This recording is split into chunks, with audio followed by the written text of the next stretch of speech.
Alright mga kababayan, mga kaibigan, mga katokis, mga kapots. Kamusta po kayong lahat? And once again, welcome back po dito sa ating mumunting channel, Simply Tokis Vlog.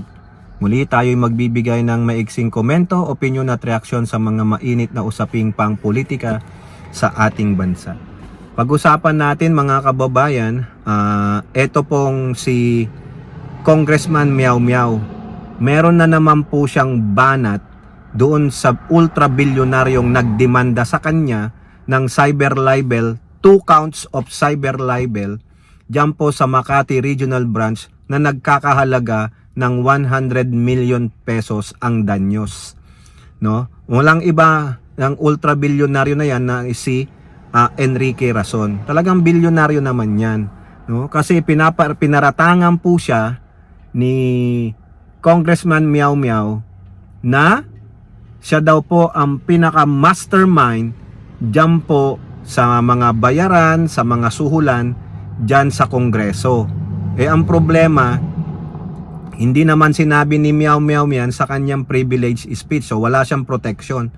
Sinabi niya yan sa kanyang social media account. So therefore, itong ultra-bilyonaryong si Razon, hindi naman po totoo yun. Sabi niya, wala kang mapakitang ebidensya, kaya yan, yari ka. So sa palagay nyo, makakalusot dyan si Congressman Meow Meow? Biruin mo, pinaparatangan mo yung tao ng ganon. Winawalang haya mo yung pangalan niya, yung pamilya niya, pero wala kang mapakitang ebidensya. Ang sinasabi pa ni Meow Meow, mga kababayan, ilalabas daw niya ang ebidensya doon sa plenary pagbalik niya. Naku, wala na. Nasabi mo na sa social media mo eh. Ang maganda na lang ngayon, harapin mo yung kasong inilabas sa'yo. Ngayon po, ang Makati Regional Court naglabas na po ng subpoena. Naglabas na ng subpoena dito sa Congressman Meow Meow na ito. Mukhang pinasasagot siya at meron po silang court date ng next month, February 12 yata yun, and February 19. No, ang bilis ano? Syempre, mayamang tao yung nag-file eh. 'Di ba? Kailangan ma-actionan ka agad. Ito na po naman ang banat ngayon, ang balik nitong si Congressman Meow Meow. Itong batang ito talagang mukhang walang nag-a-advise dito. Kulang ito ng gabay ng nakakatanda sa kanya. No? Hindi ito siguro maturuan, pasaway ito. Kung baga ito yung bata na sinasabihan mo ng wag yan, mali yung ginagawa mo, pero hindi nakikinig. Kasi may sariling mundo. O ngayon, ano po ang posting niya sa kanyang FB page na naman? Talaga to?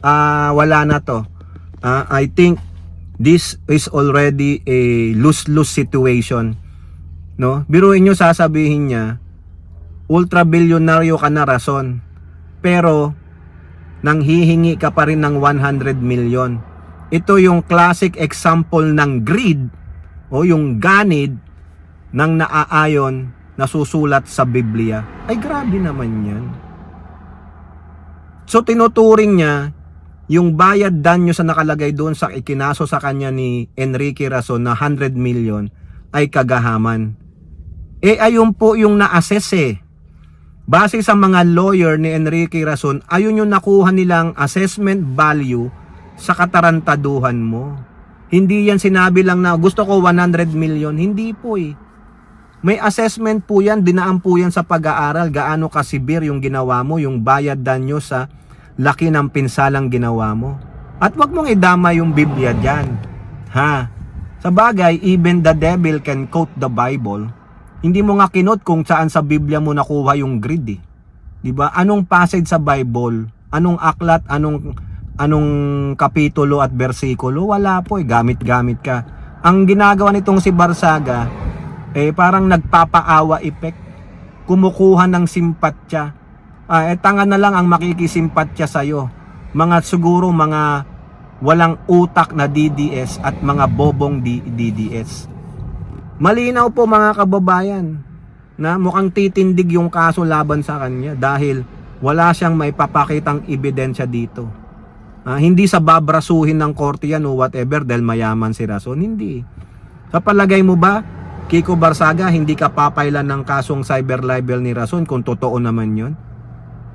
Ba't ka pa mag-aantay na makabalik sa plenaryo o sa Kongreso bago mo ilabas ang ebidensya. Dapat ngayon na. Aktibo ka sa social media mo eh. Bakit hindi mo na ilabas yung ebidensya mo ngayon para maniwala kami? O sabi na namin rason. Wala naman palang kwenta yung demanda mo sa batang ito eh. Totoo naman pala may ebidensya oh. O yan ha. O baka namang ano ka lang, gusto mo lang pagtakpan yung pagkakamali mo. Ganun sana eh, sasabihin natin. Kaso wala po eh. Walang mapakitang ebidensya. Aantayin pa ang plenary. Useless na yun. Wala ka ng protection doon kasi nagawa mo na yung action. Ngayon yung action na yun, labasan mo na ng totoong ebidensya. Ngayon, nag-post ka dyan na ginagawa mong ganid si Enrique Razon. Eh yun po yung nakalagay na bayad danyos, the assessment. Ngayon kung matatalo ka dyan, sabagay marami naman kayong pera, no? Hindi natin alam kung saan manggagaling yung 100 million na pambayad kay Enrique Razon, no? Sana naman si Enrique Razon pag nanalo siya dyan, yung 100 million, i-donate niya na lang sa charity. No, di ba po ba, Enrique Razon? Barya lang po yan siguro sa inyo, no? Sana matalo dyan si Meow Meow. Imbis na tumahimik na lang muna, hindi niya ma-implicate ng husto yung sarili niya. Ngaw-ngaw pa rin siya ng ngaw-ngaw. Bakit? Humahanap siya ng simpatsya. Humahanap ka ng kakampi. This time walang kakampi sa'yo. Dahil alam nila na ikaw ay mali. Okay? So antayin mo na lang. Ag-antay tayo sa February 12 and 19.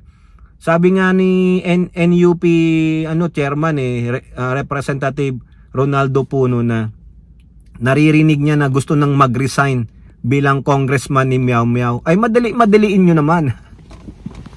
No? Diyan ka na lang sa social media mo, sabi ni Representative Puno. Diyan ka magaling eh. Pero bilang isang congressman, isa kang nuisance. Isa kang tae. Oo. O now mga kababayan, balik tayo kay Ping Lacson. Si Ping Lacson, di ba, pinupuri niya nga si Libiste, itong representanteng bata rin na Gen Z, na nag-uumiyak ayon sa kanyang nanay at ikinuwento kay Lacson dahil nga hindi matanggap nung anak na siya ay binabatikos. Kasama po yan sa politika. Oy, Representative Leandro Libiste, ito kasi ang problema. Kabago-bago mo, hindi ka muna mag-observe. Hindi ka muna parang on the job training o probationary period muna. Magtingin-tingin ka at the same time dapat marunong kang makialyado.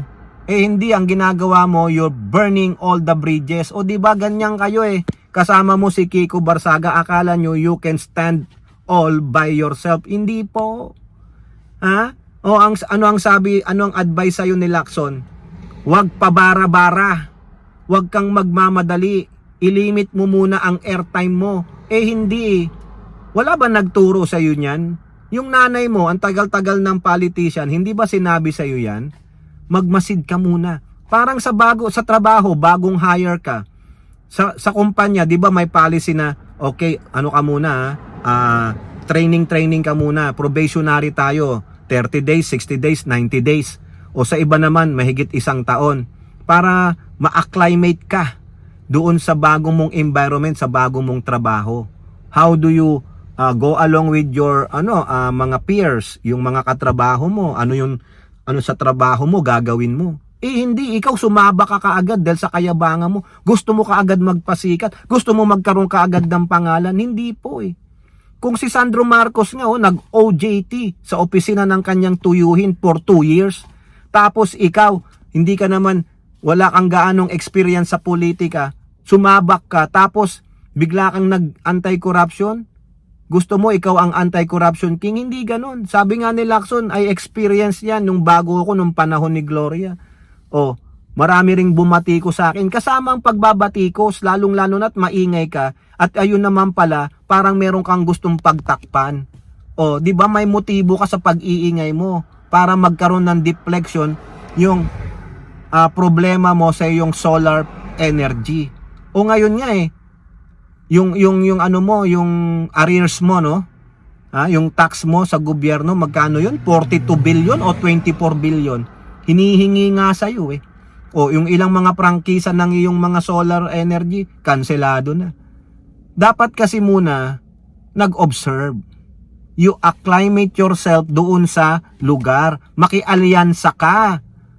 Huwag mong sisirain yung you burn all the bridges, lahat na lang inakasuhan mo ng korupsyon. Mali po yun.